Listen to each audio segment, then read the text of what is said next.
Dans un communiqué dont nous avions reçu une copie, l'armée malienne annonce avoir neutralisé 87 terroristes après un combat violent à Acham ce matin. De son côté, l'armée a perdu 18 éléments dans cet accrochage, donc présentement nous comptons 12 blessés.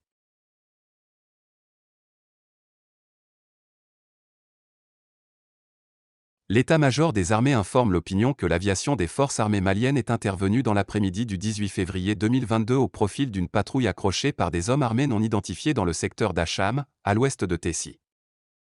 Ladite unité était en reconnaissance offensive de recherche et de destruction de sanctuaires terroristes. Elle avait également en charge des missions de réassurance et de protection des populations civiles récemment victimes d'exactions extrêmes des groupes terroristes ayant provoqué leur déplacement forcé du Gourma vers l'Iptako. La destruction totale de la base terroriste, consécutive à de violents combats aux alentours de la forêt refuge, a fait 0,8 morts, 14 blessés, 0,5 portés disparus et des véhicules détruits côté Fama. Les frappes aériennes Fama ont traité et neutralisé des colonnes de motocycles qui tentaient de submerger l'unité accrochée. Le ratissage a permis de dénombrer 57 terroristes neutralisés et divers matériels détruits.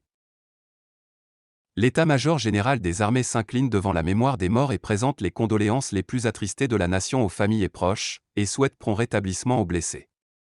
Il rappelle que ses frères d'armes, d'une bravoure inqualifiable, sont morts vaillamment au combat pour la noble cause de la défense de la nation qui reste reconnaissante. L'état-major des armées salue leur courage et leur bravoure et rappelle que rien n'arrêtera les FAMA dans leur lutte implacable pour le retour de la paix et de la quiétude. Bamako le 18 février 2022. Le directeur de l'information et des relations publiques des armées, colonel Souleymane Dembélé,